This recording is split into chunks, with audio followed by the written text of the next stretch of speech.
My name is Mr. Michael Wakeford, and I teach special education in the ABLE program at Raymond Escaldes High School.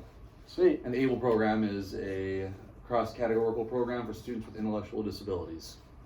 All right, so the first questions we have are, what are some similarities and differences among students with or without disabilities? Similarities between students with and without disabilities is they are students who are willing to learn, who can learn, who come to school every day and want to have a great day and leave and go home with new information in their pocket. And so I think it's important to kind of remind everyone of that, where a lot of people who aren't in our field might fear or think that our special education students are different than a gen ed student or any other student. And I think it's really important, first and foremost, to understand they're not. They're kids just like any other kid, and that they deserve that education. And so that's the first similarity I want to mention. And differences, obviously, are students with intellectual disabilities or that need special supports in other areas. They're different because they learn in a different way, and it could be learning styles, teaching strategies. It could be a disability that's interfering with the cognition.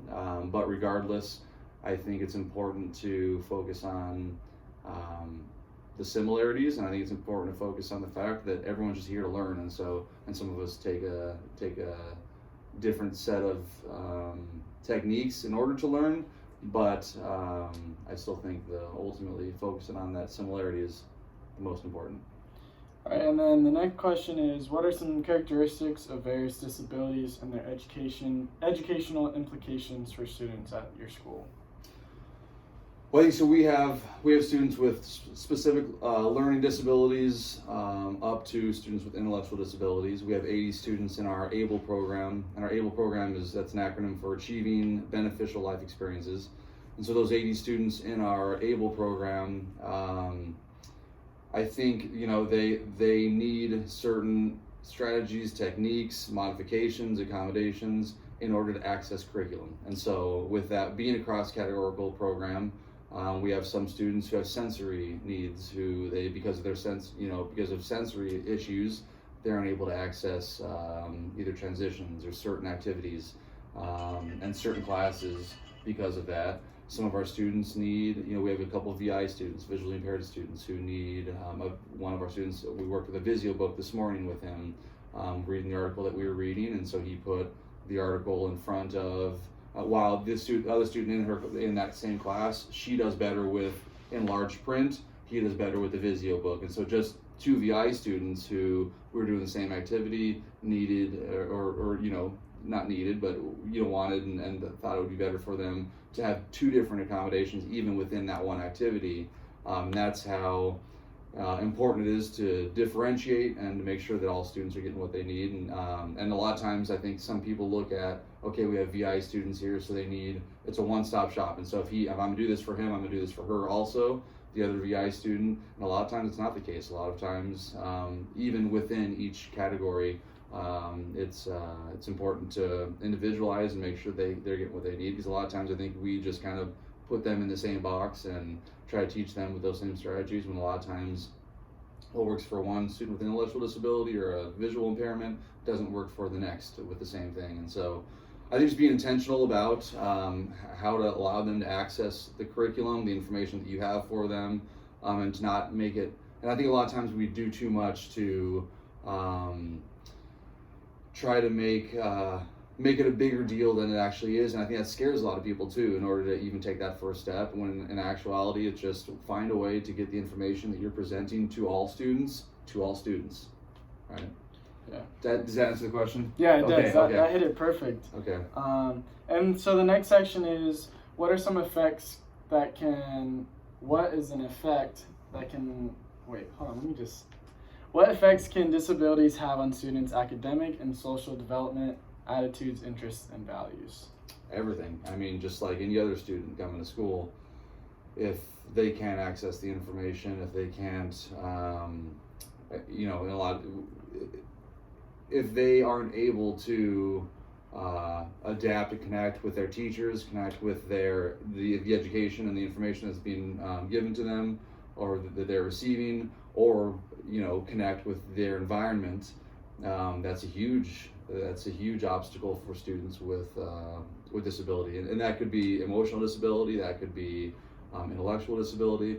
It's because a lot of times too, I think we have to understand that the behaviors or the task avoidance or whatever that we're seeing in the classroom, we have to understand that's coming from a place, that's coming from somewhere or something. It's manifested by, and it could be a lot of different things, whether it be attention seeking, task avoidance, not understanding and not wanting to be embarrassed, you know, because they don't understand, or that something happened to them this morning or last night at home that they can't shake. And we have to understand that every single kid in our classroom comes from a different place and has a different set of battles that they're waging within themselves. And so I think understanding that's the first step, and then from there, just trying to make sure that we are offering them whatever they do need in order to be able to make friends. And because we all understand that here at Kellis, we're big on teaching the whole child, you know, the social emotional piece as well as the academic piece. And so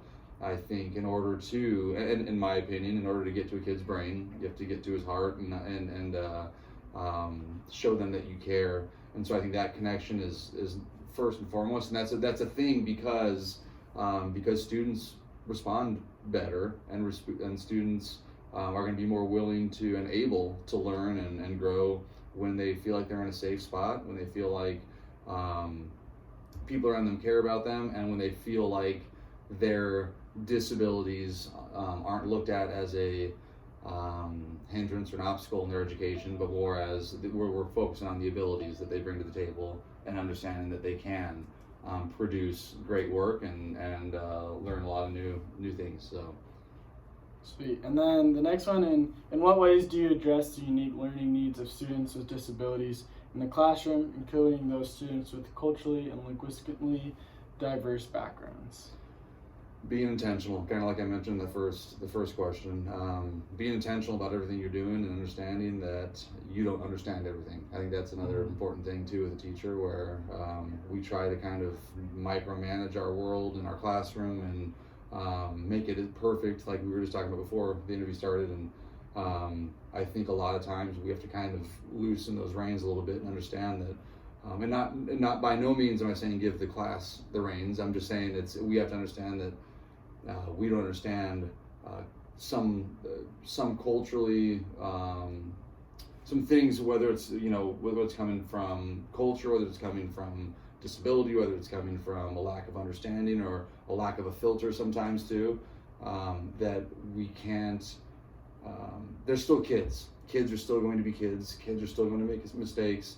And we have to understand and give them a safe place, a safe environment, and a supportive environment to learn and make those mistakes. And in my opinion, I'd rather, and we've kind of created a reality here where we offer a lot of freedom to our students, and they have decisions to make, and we are intentional about creating a campus-wide special education program where our students are not just tucked away in a corner. We have students on all corners of the campus. They have to leave, between bells, walk from class to class with the other 2,000 kids on campus. All work on time management, following a schedule, reading a map if they need to.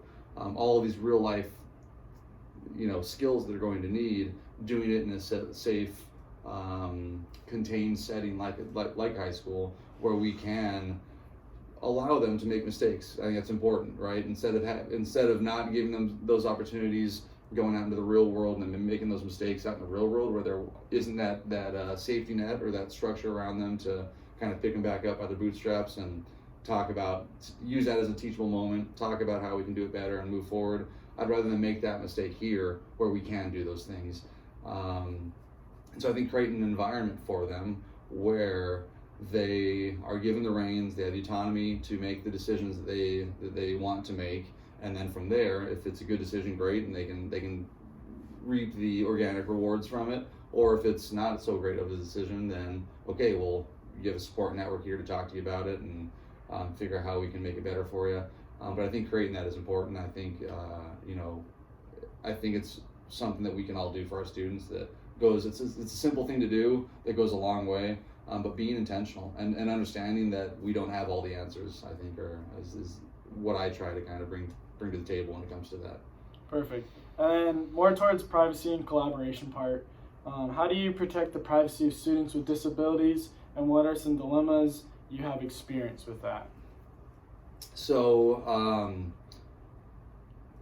it's important to make sure that we're always aware. Back to intentionality, making sure that we're aware of our surroundings, making sure that when we're talking about work, because again, teachers love to talk about work outside of work, and we love what we do, and so we like to talk about it a lot. And so I think just when we are out with staff and having conversations in public, it's important to not use names or whisper names, and to be very conscious of the fact that people might be listening, and their neighbor, their aunt, their uncle, their mom, their dad might be at the table behind us, and we don't want anyone to we don't want to give out any information obviously that would be detrimental, or that we shouldn't be, to people that don't that aren't privy to that information. Number one. Number two, I think it comes down to just protecting the kids, making sure that we understand, protecting our kids, number one, on our campus, and number two, protecting just individuals with disabilities, because there's a stigma behind them, and so or with them sometimes, with some people,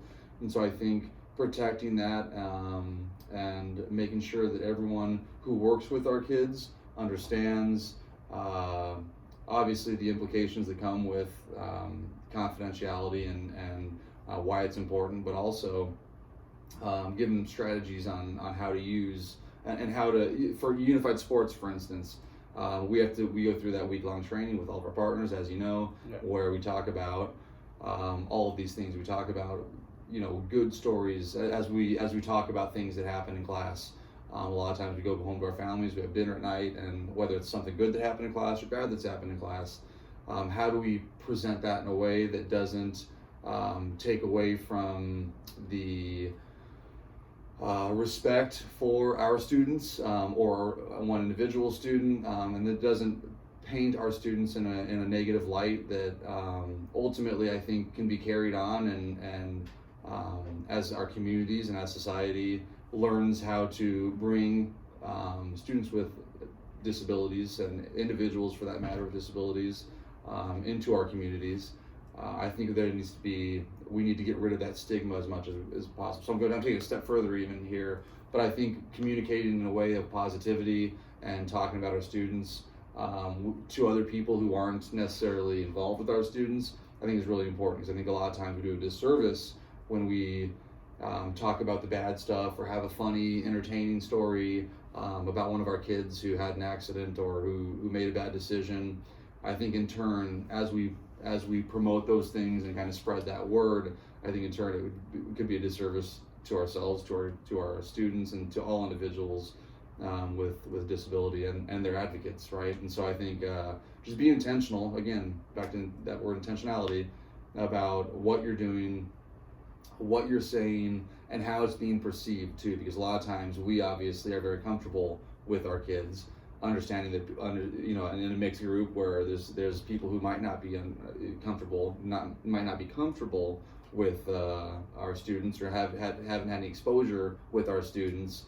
If that's the one thing they take away was an unfortunate situation that happened, that was an entertaining story, but now I'm walking away from this story kind of even more fearful of something that I don't understand or don't know. And so I think always speaking, so confidentiality is important, and I think it's our students are protected by law, and I think there's a lot of the reasons that we understand that why we shouldn't talk about our students or talk about them in a certain way.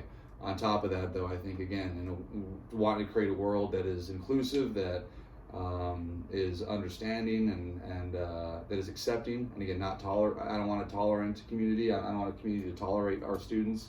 I want a community that's going to accept our students. And so I think everyone that works closely with our students has a little bit of an obligation to present story, and not to say we can't present those stories, but present stories in a way that offers that dignity and grace to our students still, without offending them or disrespecting them or painting a picture that they're scary and can't be trusted to people that might not understand them to begin with. And so intentionality, back to that full circle. And the last question that I have is, how do you collaborate with general ed teachers? Have conversations.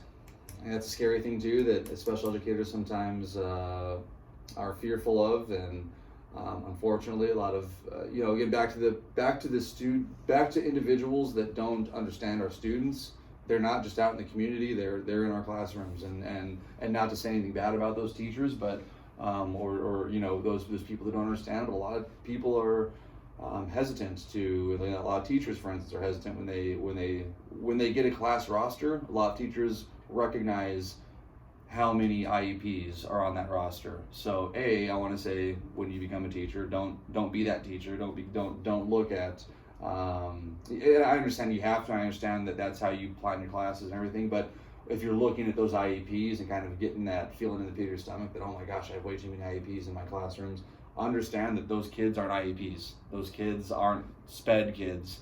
Those kids are students who are willing, who can and will learn in your classroom. And so, but unfortunately, I think we have some teachers that do fear that and do get anxious when they see a lot of IEPs in their classroom.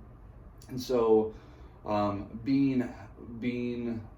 always try to be not, even though as I'm answering this question, I'm being kind of judgmental to those teachers. When I confront those teachers, have those conversations with those teachers, I think it's very important to start with, hey, I'm on your team. How can I help? Help me understand why this happened in class, or help me understand why this student feels this way, whatever the case. I saw this in class and I observed, whatever the case, and have a conversation about, let me give you some strategies and help out some things that we use in my class, some things that I know help with this student, and just be a team member as opposed to because again, a lot of times relationships between gen ed teachers and special education teachers can be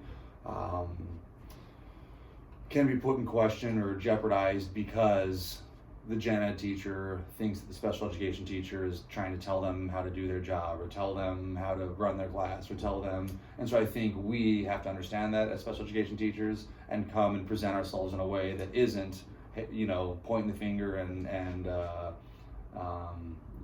trying to tell them what to do or how to run their class, but understanding that they're and respecting that they're professionals as we are, and that we're just here to help, be on their team, and have those conversations as a teammate as opposed to let me tell you what to do. I think that coming from that angle really helps, and then showing that, and then from there proving that you are willing to do those things and help out and sit down and help write a lesson plan if need be, or help modify a test for one of our students, or we've done a lot of different things. And again, because I think that partnership between, and again, I think that teacher needs an ally also, especially those teachers who are nervous about our students. Our teacher needs those teachers need an ally to be on their side and can really thrive and buy into that. And so I think it's just kind of being that ally, being that teammate, and being there for them, and having those conversations in a way that isn't pointing your finger and telling them they're doing things wrong, and more just, hey, how can I help? Let's do this together for the best interest of our student. Because ultimately, whatever we're talking about, whatever questions go on, whatever you learn about in college, whatever the textbooks say, the teachers say, once you get into the classroom, remembering that these are all students and kids, and remembering that they're all someone's kids, I think is the best way, the most important thing is to do as a teacher, and remind yourself why you're doing these things, because and not becoming that teacher that has excuses or that is just complains about every little thing that comes down the pike, because it's extra work. It's teaching is fun as long as you can keep it in perspective, and teaching is something that is needed, and being service minded and understanding that these kids are still kids and they need direction. That's why we're here. That's the most important thing I can tell a new teacher coming up the ranks, but because our kids need teachers, and our profession needs good teachers, and teachers that are willing to have a positive mind about things and a positive attitude about things, and remember that these kids are still kids and that they need help, and that's why we're here. is the most important thing. But All right, well, I really appreciate your time. absolutely.